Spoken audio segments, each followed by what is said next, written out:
1 Samuel chapter 17. And last week, Darren talked about the anointing of David because Saul had a failure. Saul did not put God first. He put himself first. He was more worried about his own reputation and keeping people around him happy. But he wasn't as concerned about what God thought and about keeping God happy, so to speak. And so then we have this prophet Samuel, and he goes and he anoints David. And it's not the oldest son, it's not the second oldest son, it's not the middle son, it's the youngest son, right? And so it was a little bit surprising. Well, that just happened, and then we find ourselves in chapter 17. And chapter 17 is the classic Sunday school story of David versus Goliath, right? One of my favorites growing up, without a doubt. And what you see in this story, coming right off the tails of what Darren was teaching last week, is a leadership contrast. There's a contrast being painted in this passage. And first you see Saul. So Saul is known for two things. He's committed to himself. His first commitment is to himself. And he places his confidence in conventional strategies, in the wisdom of the age. That's where he places his confidence. Okay, if I have the right strategies, I'm going to be successful. David is very different, right? So the contrast is with David. And David, his number one commitment is to God, not to himself. His number one commitment is to God. And he places his confidence not in conventional wisdom, but in God's ways. And so him placing his confidence in God's ways is going to play out. And we see once again that David is a man after God's own heart. And that's who we want. In this story, David is our model of what the godly person would do, or the person after God's own heart would do, or act like, or think like, or speak like. So let's just jump right in to this passage. So 1 Samuel 17, I'm reading out of the NIV, just so you know. Verse 1, Now the Philistines gathered their forces for war and assembled at Socoh in Judah. They pitched camp at Ephes Dammim between Socoh and Azekah. Saul and the Israelites assembled and camped in the valley of Elah and drew up their battle line to meet the Philistines. The Philistines occupied one hill, and the Israelites occupied another, with the valley between them. So you can picture, we live in a valley, so this isn't that hard to picture. It's not as big as the Rogue Valley, but it was a valley. And Sarah, my wife's parents, actually were just showing us pictures of their semi-recent trip to Israel, where they got to go to the Valley of Elah, or the Valley of Oaks, and see where they think this famous battle actually went down. So you can imagine the battle lines are drawn. One army is on one side of the valley. The other army is on the other side of the valley. They can see each other. Who's going to make the first move? What's going to go down here? We're not sure, but the battle lines are drawn. And the Philistines, they've been an enemy of Israel for a while. They're not friends. They consider each other pests and don't have a lot of love going on between these two groups of people, you could say. But what happens in verse 4 is this. It says, a champion named Goliath, who was from Gath, came out of the Philistine camp. His height was 6 cubits and a span. And there's different ideas of exactly how large that was, because it was a not quite as clear measurement as we might measure things now. But anywhere from maybe 6.5 feet to 9.5 feet are some different ideas on the most large or small view of that. But the point is not exactly how tall he is, but that he is a big dude. That's the point. Verse 5, he had a bronze helmet on his head and wore a coat of scale armor of bronze weighing 5,000 shekels. On his legs he wore bronze greaves, and a bronze javelin was slung on his back. His spear shaft was like a weaver's rod, and its iron point weighed 600 shekels. His shield bearer went ahead of him. Once again, we might not know all these weights or the finer points of being armed for hand-to-hand combat like this, but the emphasis is this guy's got the gear. This guy's got the right stuff to go into battle with, right? This guy's got the confidence of knowing what he's wearing and what he's prepared with is going to see him through to success. This is a soldier of soldiers. And so verse 8, we hear Goliath speak. Goliath stood and he shouted to the ranks of Israel, "Why do you come out and line up for battle? Am I not a Philistine, and are you not the servants of Saul? Choose a man and have him come down to me.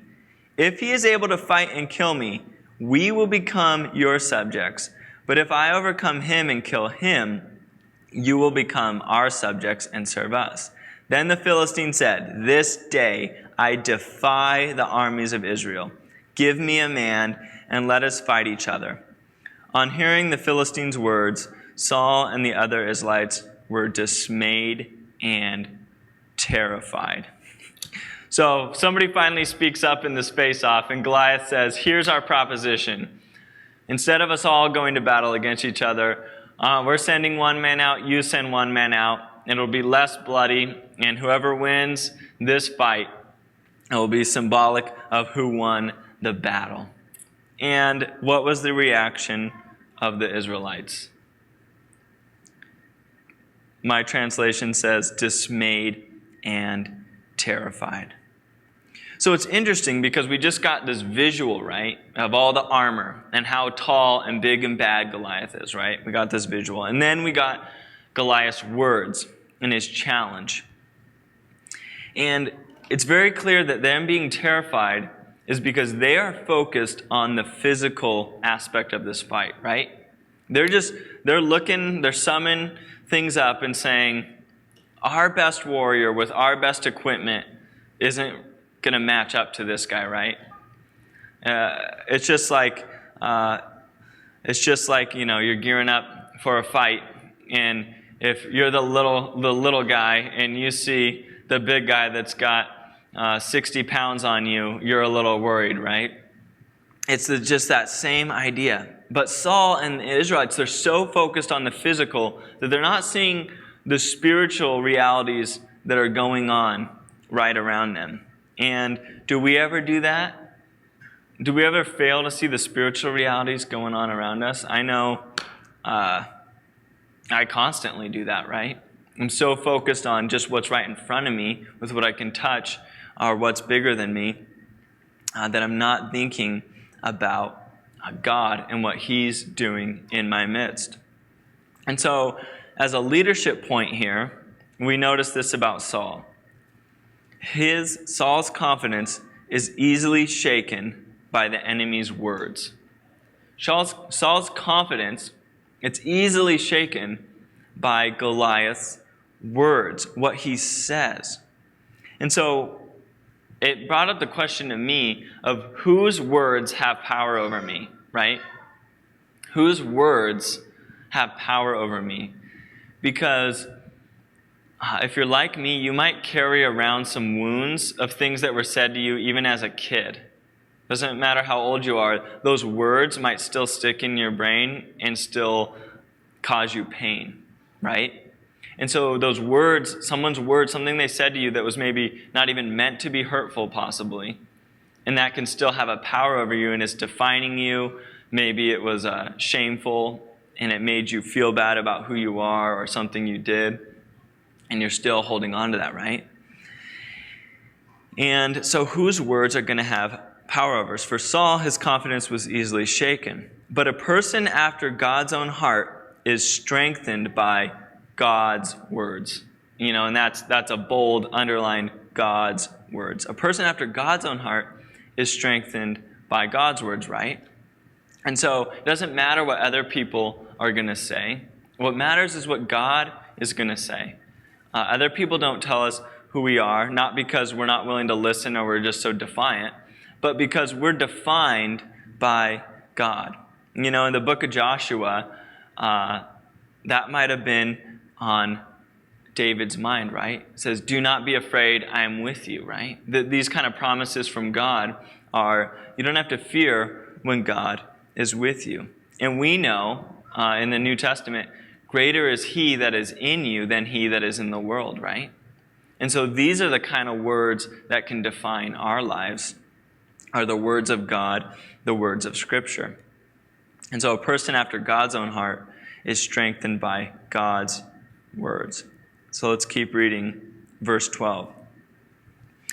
Now David was the son of an Ephrathite named Jesse, who was from Bethlehem in Judah. Jesse had 8 sons, and in Saul's time he was very old. Jesse's 3 oldest sons had followed Saul to the war.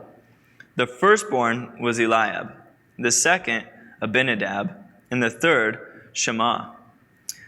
David was the youngest. The 3 oldest followed Saul, but David went back and forth from Saul to tend his father's sheep at Bethlehem. Okay, so he's kind of doing double duty there. Verse 16. For 40 days the Philistine came forward every morning and evening and took his stand. So you catch that 40 days? Now what about that number? Have you ever heard the number 40 in the Bible before? It shows up a lot, right? The Israelites wander in the wilderness for 40 days. Moses is up on the mountain for 40 days. He's actually away from Egypt for 40 years before he comes back. Jesus is tempted for 40 days, right? And so we get this idea. A lot of times 40 days has to do with kind of a testing period a lot of the times. And so it kind of seems like, okay, Israel's been tested for 40 days and nobody stepped up, right? 40 days, that's a pretty good amount of time. And nobody has stepped up. But then we keep going. Verse 17. Now Jesse said to David, his son David, take this ephah of roasted grain and these 10 loaves of bread for your brothers and hurry to their camp. Take along these cheeses to the commander of their unit. See how your brothers are and bring back some assurance from them. They are with Saul and all the men of Israel in the valley of Elah fighting against the Philistines. So we know this part of the story that Jesse sends David to bring some food and supplies to his brothers who are camped out there waiting. And so this time of testing we've just heard about, and then this new character comes into the scene, David. How is this going to play out? Well, verse 20 says this. Early in the morning, David left the flock in the care of the shepherd and loaded up and set out, as Jesse had directed. He reached the camp as the army was going out to its battle positions, shouting the war cry. Israel and the Philistines were drawing up their lines, facing each other. David left his things with the keeper of supplies, ran to the battle lines, and asked his brother how they were. As he was talking with them, Goliath, the Philistine champion from Gath, stepped out from his lines and shouted his usual defiance, and David heard it. So he happens to be arriving on the scene when Goliath is making his daily defiance of Israel and their God. Verse 24. Whenever the Israelites saw the man, they all fled from him in great fear. Okay, we had kind of already heard that, but the author makes sure to remind us, Israel's still pretty afraid. 40 days have gone by, nothing's changed since Goliath's first words. So verse 25. It's kind of a little side note here. Now the Israelites had been saying, do you see how this man keeps coming out? He comes out to defy Israel. The king will give great wealth to the man who kills him. He will also give him his daughters in marriage and will exempt his family from taxes in Israel. Verse 26, David asked the men standing near him, what will be done for the man who kills this Philistine and removes this disgrace from Israel? Who is this uncircumcised Philistine that he should defy the armies of the living God? The men of Israel, they replied, or they repeated to him what they had been saying and told him, this is what will be done for the man who kills him. Now, what's interesting to me about this is, we see David, and he's immediately outraged, right? He hasn't been here for 40 days hearing the same thing over and over again, sulking in fear. He's just immediately like, who does this guy think he is? He's talking about us and our God that way, right? He just immediately gets defensive in a really righteous and godly way. But what actually stands out to me is that Saul, here's another leadership note on Saul that's a contrast. Saul turns doing the right thing into an incentives program. He turns doing the right thing into an incentives program, right? So he says, shoot, nobody stepped up and is angry enough to defy this Philistine. I better sweeten the pot a little bit, right? Because we all love a good incentives program, right? It's like, wow, if I save $100, put $100 in my savings account right now, the bank will put a free 10 in for me. All right, that's $110. I like it. So he says this is what the king's going to give. He's going to give great wealth to the man who kills him. He's going to give his daughter in marriage. And this one, I could see a lot of people, even in this room, running to fight Goliath if they read this one. And he'll be exempt, and his whole family, from taxes. Wow. If that's not an incentives program that would work, I don't know what would.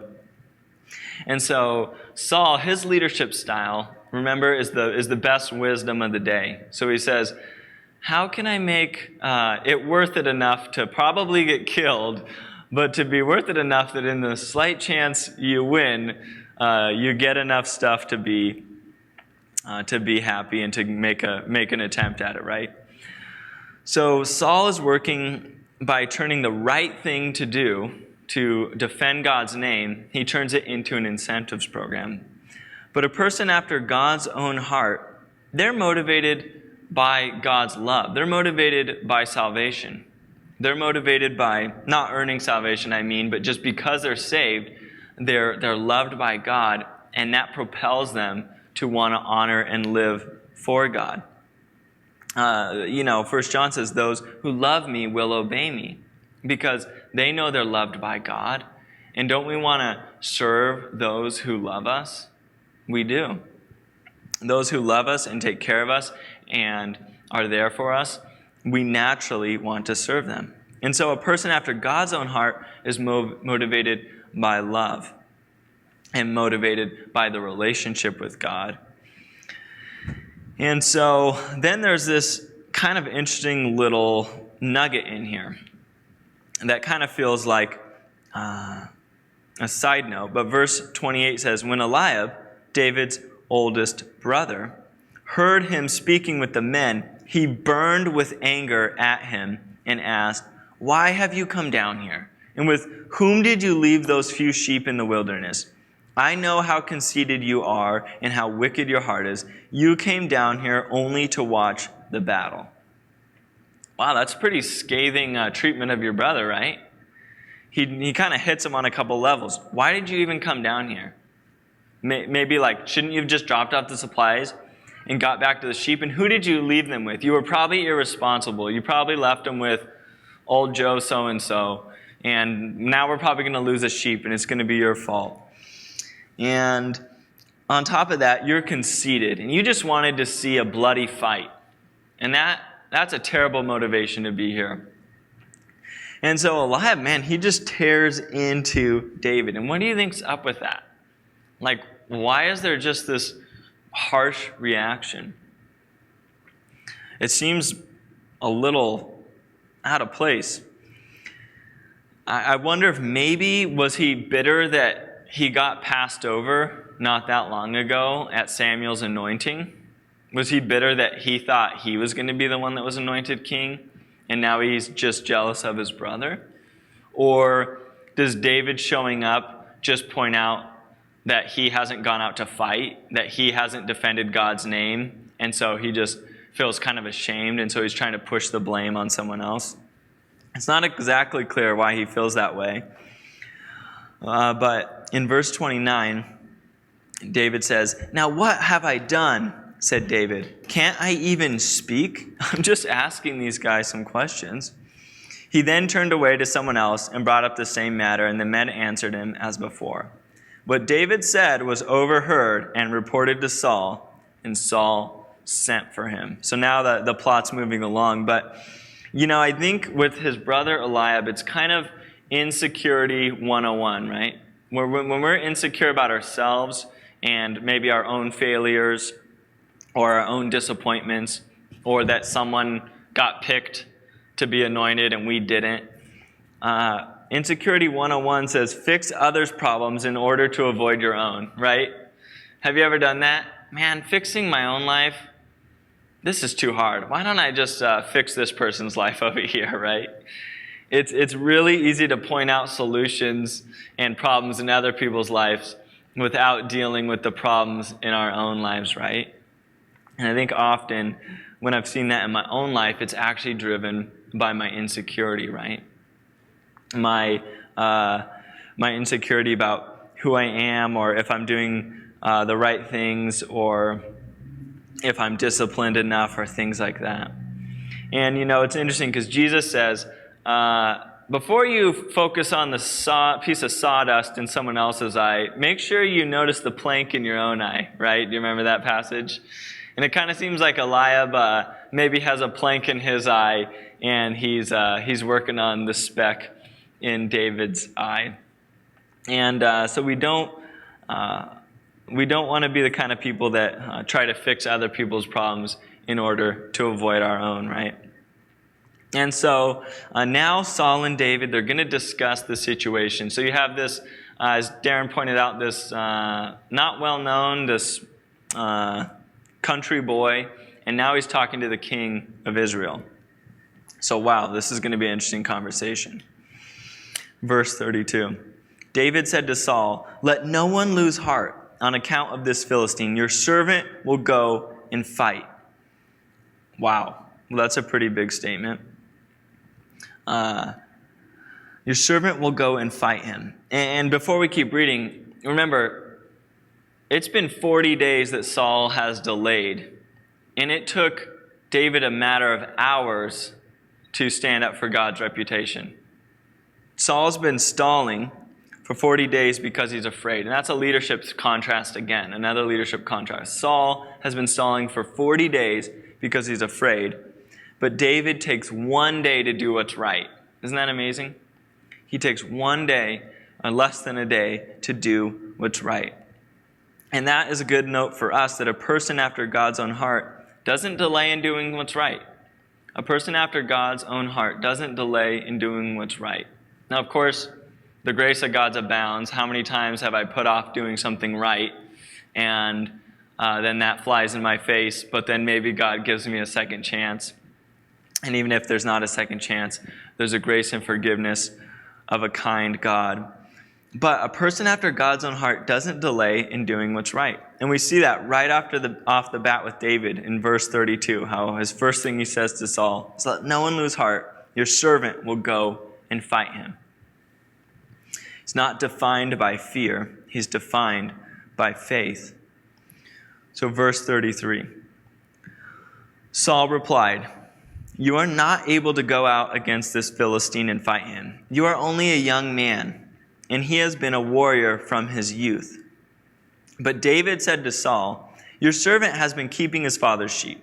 When a lion or a bear came and carried off a sheep from the flock, I went after it, struck it, and rescued the sheep from its mouth. When it turned on me, I seized it by the hair, struck it, and killed it. Your servant has killed both the lion and the bear. This uncircumcised Philistine will be like one of them, because he has defiled the armies of the living God." Isn't that interesting? Because he has defiled the armies of the living God. "The Lord who rescued me from the paw." I have this verse underlined in my Bible because it's so good. Verse 37. "The Lord who rescued me from the paw of the lion and the paw of the bear will rescue me from the hand of the Philistine. Wow. So, David does not delay in doing what's right. And he very clearly says that it's God who's going to deliver him, right? That God who's going to deliver this Philistine. So again, where does he place his confidence? Doesn't place his confidence in the conventional strategies. He places his confidence in God and God's ways. So, this is apparently enough to change Saul's mind on the matter. He's like, okay, we have a volunteer. And first he felt bad about sending a young guy without a lot of battle experience, but David's pretty confident. And so Saul said to David, "Go, and the Lord be with you." So verse 38, we continue. And this is the choosing of the weapons. So then Saul dressed David in his own tunic. He put a coat of armor on him, a bronze helmet on his head. David fastened on his sword over the tunic and tried walking around, because he was not used to them. "I cannot go in these," he said to Saul, "because I'm not used to them." So he took them off. Then he took his staff in his hand. He chose 5 smooth stones from the stream. He put them in the pouch of his shepherd's bag, and with his sling in his hand, approached the Philistine. So he says he's not used to wearing the armor, right? He's never been a trained soldier. He's never worn armor. He's never worn Saul's armor, to even be more specific. And so he's like, I'm not comfortable in this. This is the conventional way to fight, but I'm going to go with what is tried and true, not with what's shiny and new. He's going to go with what is tried and true. And I think it's interesting because another leadership note here is Saul. He places his confidence in the conventional strategies, right? He's all about that armor. It's like, I don't care if this kid's never worn armor. This is the best thing we got. This is the king's armor. This is the best thing Israel probably has as far as armament. And so he places his confidence in this conventional strategy, this armor. But David, he uses the tools and talents God has given him, right? He knows, he's confident in the skills and the experiences God has given him. And so he sticks with his gifting, his talents, his experience. And he has faith that God is going to get him through, not these conventional strategies. And, we should note, he has a lot of faith, but he also grabs 5 stones. And some scholars have speculated, he grabbed 1 stone for Goliath and 4 for Goliath's brothers, because, it was kind of like, you kill my brother, I kill yours, kind of world. And that could be true, but it could also just be that David realizes he might miss 4 times before the 5th shot is accurate, right? So he has faith in God, but it doesn't mean he doesn't prepare or take precautions or plan, right? And I think that's good for us to realize that that God isn't asking us to not do what's in our power just because we have faith, right? We have faith in God, but we also take what God gives us. We take the skills He's given us. We use the equipment He's given us, and we are prepared as He allows. And that's not counter to having faith in God, having a plan or being prepared or using the gifts God's given us. And so what is going to happen now? Verse 41. Meanwhile, the Philistine with his shield bearer in front of him kept coming closer to David. He looked David over and saw that he was little more than a boy, glowing with health and handsome, and he despised him. He said to David, "Am I a dog that you come at me with sticks?" Remember, he's got his staff. And the Philistine cursed David by his gods, by the Philistines' gods. "Come here," he said, "and I'll give your flesh to the birds and the wild animals." And so there's something going on here, right? It's not, even Goliath realized that there's a spiritual aspect to this battle, that there's something spiritual going on. It's not just these people versus those people, this tribe versus that tribe. It's their gods versus the God, right? And they see this as a spiritual thing. They see whoever gets victory today, that God is powerful.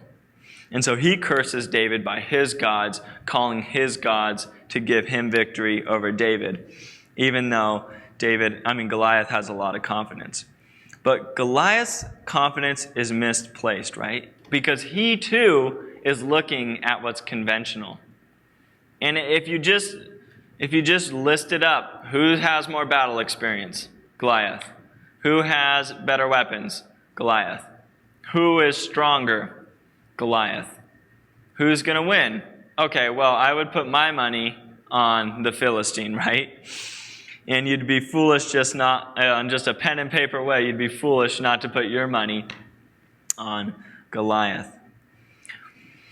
But David's confidence is in the unconventional ways of God. Listen to what David says, verse 45. David said to the Philistine, "You come against me with sword and spear and javelin, but I come against you in the name of the Lord Almighty." That's God's warrior name. I come to you in the name of the Lord Almighty, the God of the armies of Israel, whom you have defiled. David can get pretty serious when he wants to. Verse 46, "This day the Lord will deliver you into my hands, and I'll strike you down and cut off your head. This very day I will give the carcasses of the Philistine army to the birds and the wild animals, and the whole world will know that there is a God in Israel. All those gathered here will know that it is not by sword or spear that the Lord saves, for the battle is the Lord's, and he will give all of you into our hands." So who is going to win this battle? Is it David? David says it's God. And because these odds are stacked in Goliath's favor, it's going to be evident that there was something spiritual at work. And David is confident of that. He's confident of the unconventional ways of God, the one true God. And so, verse 48, as the Philistine moved closer to attack him, David ran quickly toward the battle line to meet him. Reaching into his bag and taking out a stone, he slung it and struck the Philistine on the forehead. The stone sank into his forehead, and he fell face down on the ground. So David triumphed over the Philistine with a sling and a stone. Without a sword in his hand, he struck down the Philistine and killed him. David ran over him. He took hold of the Philistine's sword and drew it from the sheath, and he killed him. He cut off his head with the sword. When the Philistines saw that their hero was dead, they turned and ran. Wow. So David trusted God. He put his confidence in God. He was committed to God. He wasn't committed to himself like Saul. He was committed to God. He was committed to God's reputation. He was committed to God's name. He was committed to God having victory and being proclaimed and seen to be the true God through this battle. And so we can say this about a person after God's own heart. We can say a person after God's own heart prizes God's ways over conventional methods, right? It's pretty clear in this passage. A person after God's own heart prizes God's ways over conventional wisdom or conventional methods. And so Saul, who's committed to self-protection and the best wisdom of the day, that's what his leadership is defined by. David's leadership is based on a commitment to and confidence in God. So, an incredible story. And for us, how do we venture into being people after God's own heart, right? How do we venture into being people after God's own heart? And I think the first thing is we stay committed to God when faced with challenges, right? David had a big challenge in front of him, but he was committed to God. He didn't care. His commitment was to God. He didn't care what the odds were. He was committed to God. So even when we're faced with challenges, that's exactly a good time to stay committed to God, right? Not just committed to ourselves and self-preservation and whatever's just best for me, but committed to God. And with that, we need to remember, our battles, most of us are not literally going to need to go into combat, right? But we do have a battle that is spiritual. It's not against flesh and blood. That's what Ephesians says. It says it's against the authorities and the principalities of the air and the princes of this world. And so it's this spiritual battle that we are engaged in, right? And these spiritual enemies, they want to keep us in bondage to sin, right? They want to keep us in bondage to lies. They don't want us to know the truth about who God is and how to have joy in Him and how to share that and have life-giving relationships. They want us to get caught up in lies and false stories and even to set our hearts on values that aren't even God's values. And we might even think they're good, right? And yet they're not of God. They want to give us lies about ourselves and what makes us worthwhile, right?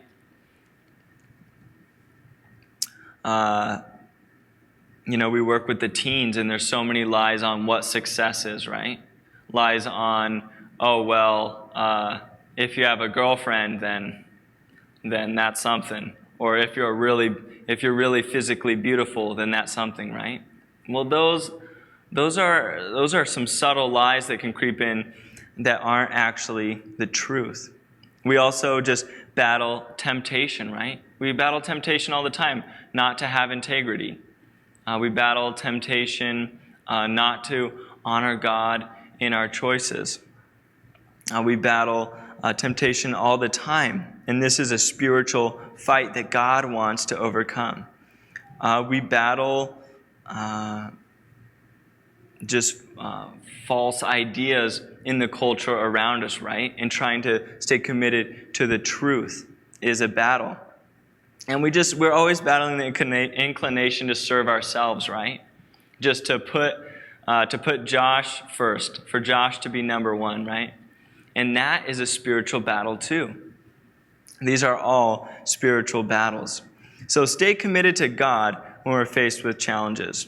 And then the second thing, how to be a person after God's own heart, is God's unconventional ways are better than the best conventional strategies. Do you believe that? That God's unconventional ways are actually better than the best wisdom of the world? And hey, good thing is, a lot of times they overlap, right? But God's unconventional ways are greater than the best conventional strategies.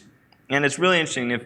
If you want to jot this down and look at it later, you can, but it's 1 Corinthians 1 and verses 18 through 31 in 1 Corinthians 1. It says, "The word of the cross is folly to the perishing." The word of the cross is folly to the perishing.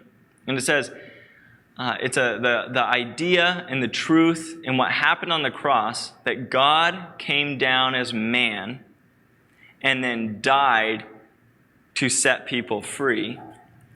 It says that is a stumbling block to the Jews because they didn't want the Messiah to die. That didn't make sense to them. And it's foolishness to the Greeks. The Greeks go, what kind of successful God becomes human and then dies? This God is a loser. I don't even know who these wacko Christians are.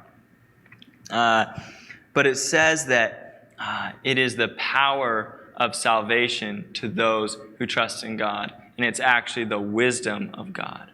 And so God, He's an unconventional God. Even in Jesus coming as a human and dying, that was unconventional. That didn't make sense to people. That wasn't the most logical plan to bring God's kingdom and rule. And yet that's the kind of God we have. And we need to trust that because it is actually the wisdom of God. So we shouldn't be surprised if people think our faith is strange, right? It really shouldn't be that surprising because God's ways are unconventional, but they're actually the most wise thing you'll ever encounter. And I want to just end with this.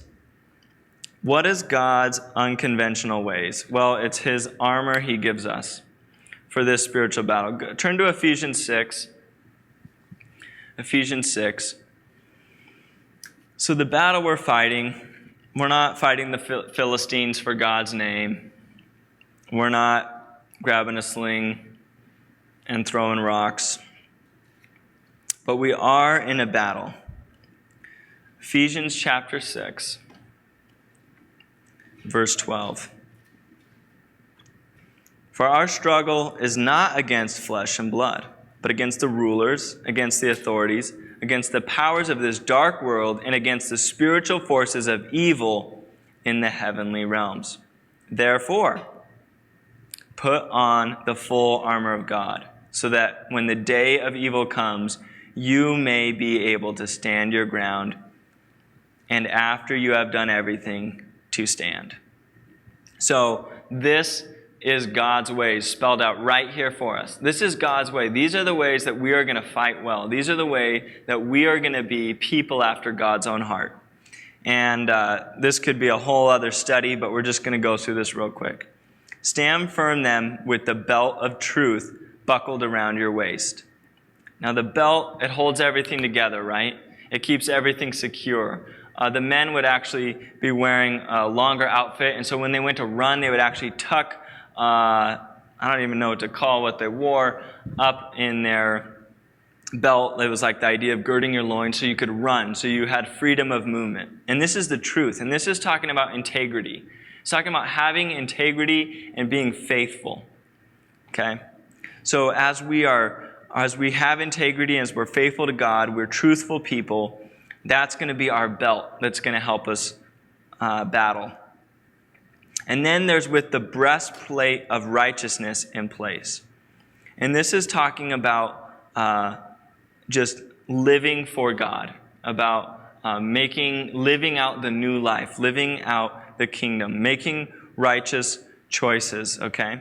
And as we are walking in God's way and living God's way, it is as if we're wearing an armor that is protecting our heart from the enemy's, our spiritual enemy's attack. And it says, and with your feet fitted with the readiness that comes from the gospel of peace. And this is actually talking about the truth of the gospel, that we are saved in God. And it's actually more talking about having sure footing, that our feet are secure. Our feet are sure and secure. And so we are at peace. We're at a place of peace because our feet are firmly planted in the truth of the gospel, that Jesus is King and that He has made us part of His family. And that's something we can bank on, and it makes our feet sure. We're not slipping. In addition to all this, take up the shield of faith with which you can extinguish all the flaming arrows of the evil one. And so when the enemy is attacking you, it's not just about how much faith you have, right? Because Jesus says, the faith of a mustard seed, you could move mountains. It's about who you have faith in. So as we have faith in God, it is like a shield for us, protecting us. And 17 says, take up the helmet of salvation and the sword of the Spirit, which is the word of God. And so this helmet, the truth of our salvation, that gives us hope that is protecting our heads in this metaphor. The truth of our salvation, just like the feet of the gospel. And we have the sword of the Spirit. And this is an offensive weapon with which we can fight our spiritual enemy, because God's word, God's truths, God's reality is what we can bank on and be sure to fight the lies of the enemy with. And so these are the unconventional ways and the unconventional weapons of our God that we can use as people after His own heart.